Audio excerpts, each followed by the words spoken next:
बिस्मिल्लाहिर्रहमानिर्रहीम अस्सलाम वालेकुम।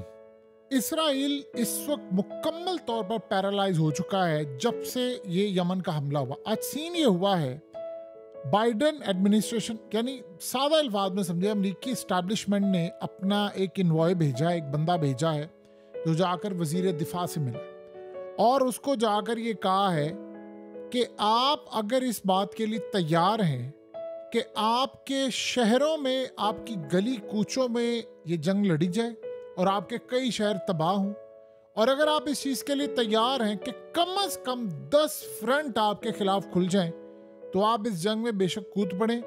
हम आपको कह रहे हैं कि अगर आप लेबनान के साथ इस जंग में कूदे तो पूरे रीजन में आग लग जाएगी और ये सारे के सारे आपके खिलाफ खड़े होंगे, क्योंकि जो पोजीशन इस वक्त स्ट्रॉन्ग आपके खिलाफ खड़ी हो गई है उसका मुकाबला कोई नहीं कर सकता। आप अंदाजा करें कि अमेरिका ने ये जो पैगाम भेजा है इसमें इतनी बड़ी धमकी थी, यानी इस सेंस में कि अभी आप ये जंग ना लड़ें। इस सूरत हाल में आप देखें कि यहया सिनवार ने यमन ने जो मिसाइल मारा है, यहया सिनवार जो हमास के लीडर, उन्होंने क्या पैगाम दिया? उन्होंने कहा है कि आपने 12 रबीउल अव्वल के मौके पर जो मिसाइल मारा है इजराइल पर, इजराइल ने इस वक्त सोचा भी नहीं था कि आप इतनी बड़ी ताकत बन जाए। उन्होंने कहा कि हम आपको मुबारक भी देते हैं, आपने जिस तरह हमारा साथ दिया है वो काबिल तहसीन है, हम इसको भूलेंगे नहीं। और हम आपको कह रहे हैं कि अब हम मिलकर लड़ाई लड़ने वाले हैं इसराइल से, और अनकरीब लिबनान, यमन और हम लोग यानी हमास, हम मिलकर इजराइल का गरूर भी खाक पे मिला देंगे और इसके टुकड़े टुकड़े कर देंगे। और अनकरीब अब हम उस लेवल पर जाने वाले हैं जहां मिलकर बस हमने एक लड़ाई लड़नी है और हम इनको सफा ऐसी से मिटा देंगे, और वो टाइम आ गया है। यानी अब यहया सिनवार ने कहा है कि अभी ये जो जंग है ये आपने हमारा साथ देकर वो काम किया है कि शायद कोई और मुल्क करने की जरूरत नहीं करता, लेकिन अब हम मिलकर इस लड़ाई को मंतकी अंजाम तक ले जाने वाले हैं।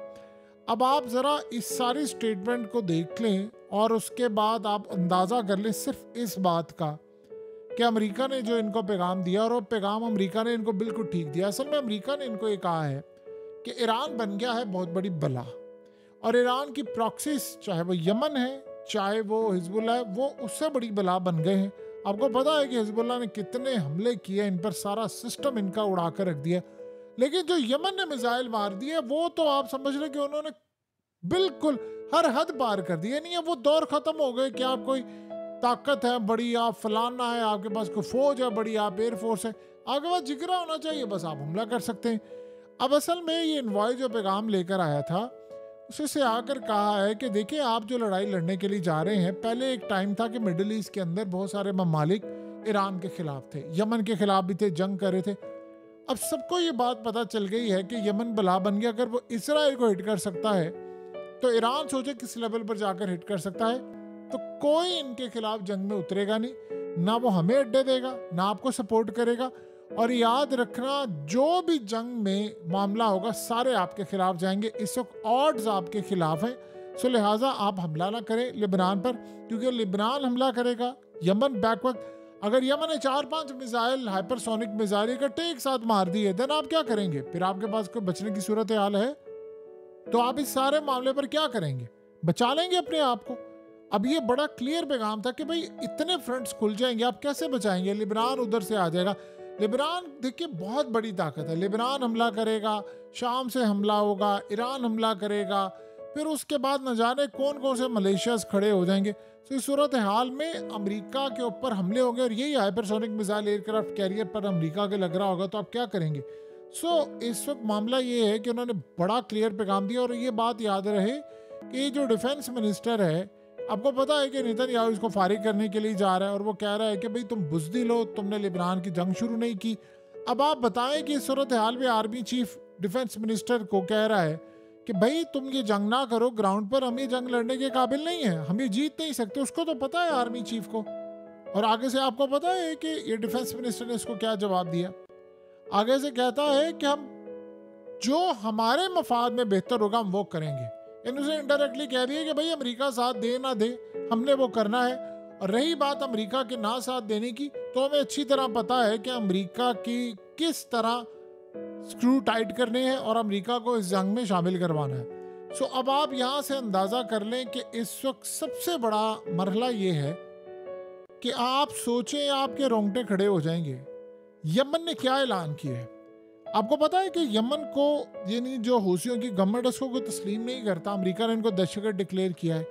उन्होंने कहा है कि हमें इजराइल पर हमले के बाद एक पैगाम आया है बड़ा तगड़ा अमेरिका की जानिब से, और पैगाम हमें ये दिया गया है कि अगर आप इजराइल पर हमले रोक देंगे तो हम आपकी गवर्नमेंट को तस्लीम कर लेंगे और आपसे जो दहशतगर्दी का लेबल है, पाबंदियां हैं, वो सारी की सारी हटा देंगे। यानी आप सिर्फ यमन पर हमले, यानी आप इसको कैसे देखेंगे? अमेरिका एक टाइम ये होता था कि जाकर हमला कराता था, मार देता था अमेरिका। आज अमेरिका यमन के हूसियों के आगे घुटनों में गिर गया है। उसकी वजह क्या है? देखिए, अमेरिका का डिफेंस सिस्टम लगा हुआ था, पैट्रियट, वो फेल हो गया है। जॉर्डन के अंदर फेल हो गया सारा डिफेंस सिस्टम, और उसके बाद अमेरिका का मिडिल ईस्ट में जहां लगा वो रोक ही नहीं पाया। अब आप बताइए ना कि अमेरिका क्या करेगा? अमेरिका का सारा डिफेंस सिस्टम फेल है। उन्होंने यमन से कहा है, क्योंकि इस वक्त इसराइल ने उनको कहा है कि आप हमारे साथ पार्टिसिपेट करें, और ऊपर से आज उन्होंने इनका MQ-9 रिपर ड्रोन भी गिरा दिया। सो अब मसला ये हुआ है कि अमेरिका एक वक्त था कि वो कभी रिक्वेस्ट नहीं करता था। अब वो इनको कह रहा है कि अगर आप गवर्नमेंट अपनी चाहते हैं कि हम आपको रिकग्नाइज कर लें, आपसे पाबंदियां हटा दें, तस्लीम कर लें, तो आपने हमला नहीं करना। अब सोचो उन्होंने क्या किया। उन्होंने सारी दुनिया को ये बात बता दी और आगे से जवाब दिया है कि अब इसराइल जब तक सफाई से मिट नहीं जाता, अब हम बास नहीं आएंगे, क्योंकि जंग खत्म नहीं होनी। जाहिर सी बात है, या तो ये सूरत हाल हो कि जंग बंदी हो जाए। उन्होंने सारी दुनिया को बता दिया। और इसराइल के हवाले से जो पैगाम अमेरिका ने दिया, अमेरिका ने उनको कहा था कि आपने दुनिया से बात नहीं करनी है, आपके हमारे दरमियान गुफ्तगू है। अगला ने उठाकर देखिए कहाँ पर फेंक दिया।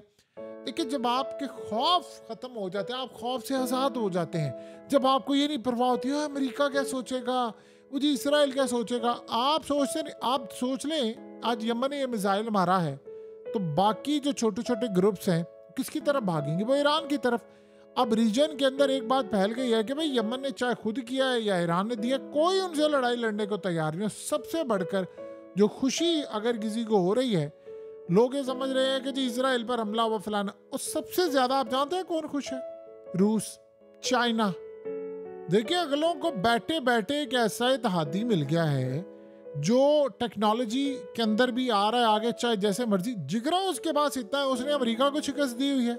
यानी आप सोचें, इसराइल उसको कह रहा है कि भाई जाकर इसको रोके, तो वो आगे से कह रहा है कि आपकी मेहरबानी है, हम आपको तस्लीम कर लेंगे, आप उस पर हमला ना करें। अब सोचें, ये जो इन्वॉय आया हुआ था आज, अब ये गुफ्तगू वहां पर कर रहा है, तो इसके होते हुए रॉकेट्स गिर रहे हैं नॉर्दर्न इसराइल में, आग लगी हुई है, पूरी तरह सब कुछ तबाही का शिकार हो रहा है। अब इस सारे मामले पर आप जरा अंदाजा कर लें कि रॉकेट की सायरन बज रहे हैं, चीजें तबाही का शिकार हो रही हैं। तो इस सूरत हाल में इन्होंने क्या लड़ाई करनी है? अब अमेरिका ने इनको बड़ा क्लियरली एक बात, बड़ा पैगाम दे दिया है कि देखिए, इस वक्त यमन के पास जो अगला मिसाइल है, वो हमें नहीं पता वो किस रेंज का है, कितना खतरनाक है, कितना पावरफुल है। तो आप इस वक्त ये जंग ना छेड़े। वो असल में इनको ये कह रहे हैं कि आप जनवरी तक इंतजार करें। अगर आपने लेट से नहीं करना तो आप जनवरी तक कम से कम इंतजार करें। जाहिर सी बात है, दिसंबर जनवरी तक वो कह रहे हैं कि गवर्नमेंट आ जाएगी, स्टेबिलिटी है या जो भी है, उसके बाद हम फैसला कर सकते हैं। इस वक्त हमको बिल्कुल फैसला करने के मूड में नहीं है। तो वो आप सोचें, ये कह रहे हैं आगे से कि आप ये समझ रहे हैं कि हम इस सारी सूरत हाल के अंदर तमाशा बर्दाश्त करते रहें, हमले करवाते रहें और अपना मुल्क तबाह करवाते रहें। क्योंकि जिस स्पीड से यमन हमला कर रहा है, आप सोचें कि क्या उन्होंने, इसराइल ने उन पर हमला किया था। अब अगर इसराइल वहां पर जाकर दोबारा अपने जेट्स ले जाकर हमला करता है, तो वो तो अगले 4-5 इकट्ठे मिसाइल मार देंगे, फिर क्या करेंगे? स्वाम ड्रोन्स मार देंगे आकर सीरिया के अंदर से, फिर क्या करेंगे?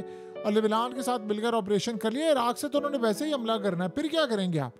2000 किलोमीटर दूर से अगर अगलों ने आपको 11 मिनट के अंदर 25 लाख लोगों को शेल्टर्स के नीचे पहुंचा दिया है, तो सोचे कि जब वो पूरे इसराइल के अंदर 5-6 मिसाइल अगर उन्होंने ऐसे मार दिए, तो आपकी तो पूरी की पूरी 90 लाख आबादी, जिसमें से 10-12 लाख तो वैसे मुल्क छोड़कर जा चुकी है, तो वो सारे जमीन बोस हो जाएंगे। फिर आप क्या करेंगे? और इस दफा जो वो मारेंगे, देखिए उन्होंने वार हेड लगाना है बड़ा खतरनाक। तो वो इस सारी सूरत हाल में आपके साथ क्या हाल करेंगे? अमेरिका का पैगाम बिल्कुल ठीक है कि अगर आप इस बात के लिए तैयार हैं कि पूरे रीजन के अंदर आग लगे और आग इसराइल के शहरों में पहुंचे, आपकी गली गूंजों में लड़ाई लड़ी जाए तो आप बता दें फिर इस जंग में आ जाए। वो बार बार असल में चाह क्या रहा है? इसराइल ये चाह रहा है लड़ाई हो, बिल्कुल हो, अमेरिका रीजन के अंदर अड्डे इस्तेमाल करे, अमेरिका हमले करे और लड़ने के लिए भी अमेरिका जाए, हमारी फौजें पीछे हों। अब इतना तो बेवकूफ़ अमेरिका भी नहीं है कि भाई ऐसी जंग में, आपको पता है कि वो तो गीली मिट्टी पर पाँव रखने वाले लोग नहीं हैं। वो अलग बात है कि उनका कोई एम हो, एजेंडा हो तो फिर वो काम करते हैं। सो आज इसराइल को बता दिया गया है कि अपनी खैर मनाएं, ये ना हो कि आपके साथ साथ हम भी डूब जाए। हम तो यमन का मुकाबला नहीं कर सकते। वक्त देखिए कैसा है, 2016 में इन्होंने एक हमला किया था अमेरिका ने यमन पर, और उसके बाद उनकी जुर्रत नहीं हुई थी कि 7-8 साल दोबारा वो अमेरिका पर हमला कर सके। आज अमेरिका ये कह रहा है कि आप हमले बंद कर दें, हम आपको तस्लीम कर लेंगे। वक्त वक्त की बात होती है।